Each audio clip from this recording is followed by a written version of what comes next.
आज इतनी बढ़िया जगह में इन बढ़िया कुर्सियों पर बैठे हैं, अच्छे घरों में रहते हैं, गाड़ियों में घूमते हैं, बच्चों को अच्छी शिक्षा दी है, मौज मस्ती से रहते हैं। लेकिन इस लेकिन का जवाब ढूंढना होगा। हमारा जो समाज पीछे रह गया है, जो गांव में बसता है, जो मलिन बस्तियों में रहता है, उसको कौन संभालेगा?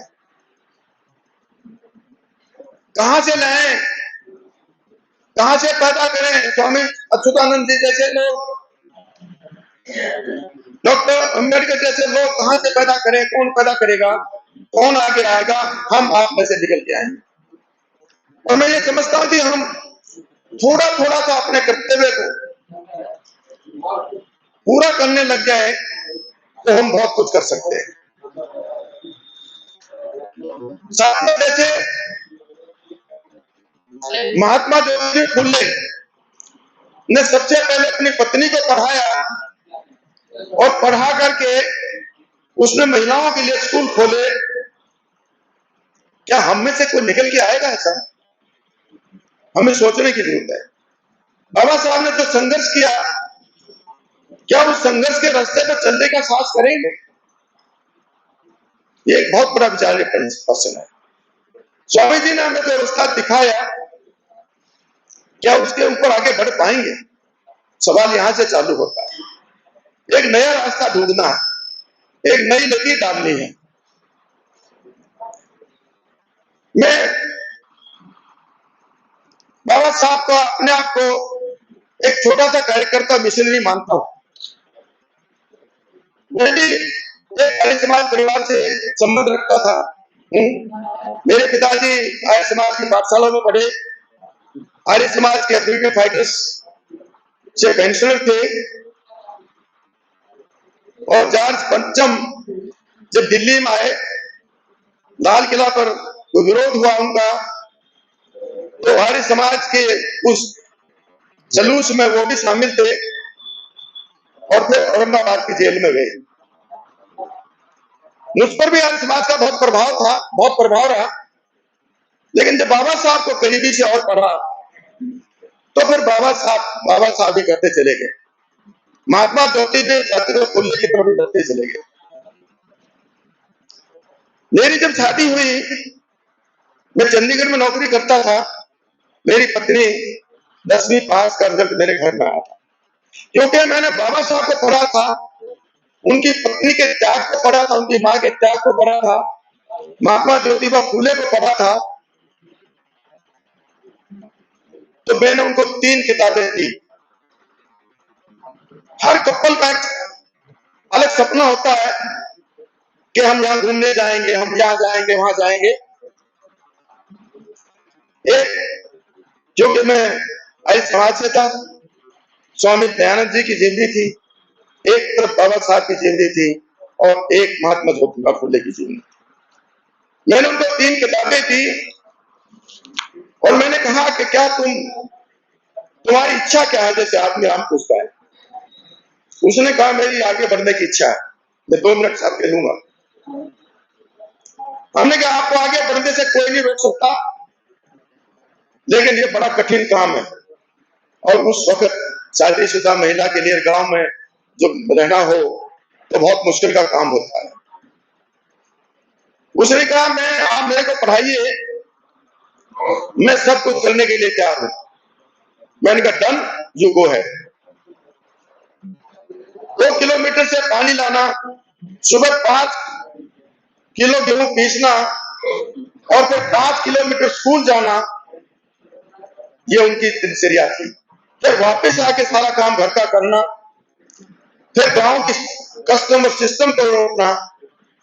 कभी कभी मेरी माँ भी कह देती थी, अरे भाई तू इसको क्या कलेक्टर बनाएगा, घर का काम तो कोई कौन करेगा। उसने मेहनत करी और मेहनत करने के बाद वो ज्वाइंट कमिश्नर म्युनिसिपल कॉर्पोरेशन की रिटायर हुई और मेरे कंधे से कंधा लगा करके मुझे नहीं लगता हम किसी कार्यक्रम में अलग अलग गए हो। आज ये अलग थोड़ी सी व्यवस्था है कि वो आ नहीं सकती थी। तो आज हम इस कार्यक्रम में, एक दिन सिंगल साहब का कार्यक्रम था, उसमें नहीं पहुंच पाए दोनों, और आज नहीं पाए, अदरवाइज हम दोनों बैठे। अब वुमेन एम्पावरमेंट, जहां महात्मा ज्योतिबा फुले की, सावित्रीबाई फुले की शिक्षा का था, हमने एक एनजीओ शुरू करी, उसका नाम doctor B R. Ambedkar education society रखा। क्यों रखा? कई और भी नाम सुझाए कि ये बताने की आवश्यकता नहीं रहेगी कि हम कौन है। आजकल पूछते हैं आप कौन हो, कि जी मैं, अच्छा कोई बात नहीं, तो ऐसे शब्द बोलता है, वही बात का क्या मतलब है?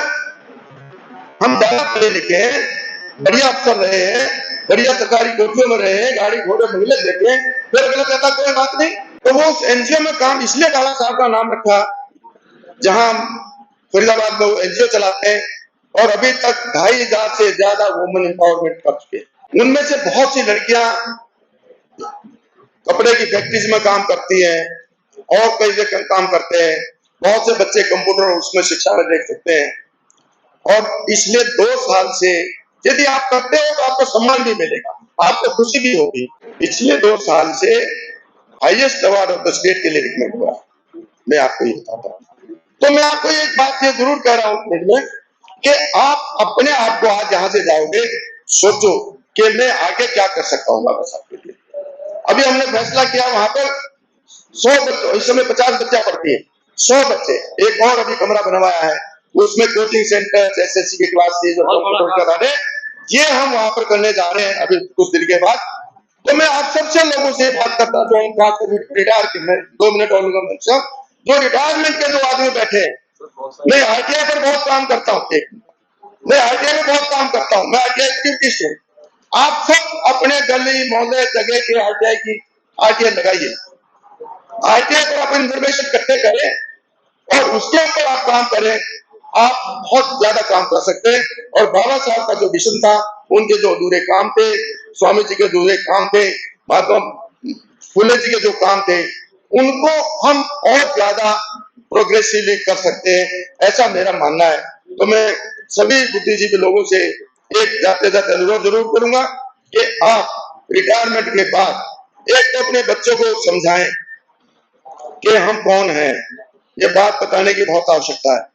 ये नहीं है कि हमारे बच्चे तो जानते ही नहीं कि हम कौन हैं, आप बताइए, और नई पीढ़ी को तैयार करिए, नहीं तो ये जो पीढ़ी बैठी है इसके बाद क्या होगा, इस पर विचार करने की आवश्यकता है। ये सवाल मैं आपके लिए छोड़ रहा हूँ। हमारे चैनल लाइक, शेयर, सब्सक्राइब देखना मत भूलिएगा। जय भीम, जय भारत, जय संविधान, नमो बुद्धाय। धन्यवाद। चैनल आर्थिक समस्या से गुजर रहा है। अगर आप बहुजन समाज में बाबा साहेब अम्बेडकर और तथागत बुद्ध की विचारधारा को अधिक से अधिक लोगों तक पहुंचाना चाहते हैं तो हमें आर्थिक सहयोग प्रदान करें, ताकि हम अपने चैनल के माध्यम से देश विदेश में समता, बंधुता, एकता और संवैधानिक अधिकारों को ज्यादा से ज्यादा लोगों तक पहुंचा सकें। आप अपनी सहायता राशि नीचे लिखे खाते में जमा करा सकते हैं। खाता धारक गौतम रत्ना, खाता संख्या 316957686551, IFSC कोड SBIN 0060336, बैंक भारतीय स्टेट बैंक। आप हमारे बैंक खाते का विवरण स्क्रीन पर भी देख सकते हैं। जय भीम, जय भीम। मैं गौतम रत्ना आपका बहुजन फिल्म प्रोडक्शन में स्वागत करता हूं, और आप हमारे प्रोडक्शन हाउस के अंदर अपना कैरियर बना सकते हैं as a film director, as a producer and actor and actress and editor and cinematographer also. अगर आपको फिल्म से रिलेटेड कुछ भी प्रोजेक्ट आपको बनवाना है तो हमारे पास में पूरा सेटअप है, जिसमें फिल्म कैमरा है, शूटिंग लाइट्स है और एडिटिंग है। सारा A to Z एक ही जगह पर आपको हमारे यहाँ पर मिल जाएगा। तो दोस्तों, आप हमें कांटेक्ट कर सकते हैं हमारे नंबर्स पर 9810085714 और 8510005714। हमारे वेबसाइट पे विजिट कर सकते हैं www.filmserviceindia.com, और हमें मेल भी कर सकते हैं gautamfilmsproduction@gmail.com पर। धन्यवाद।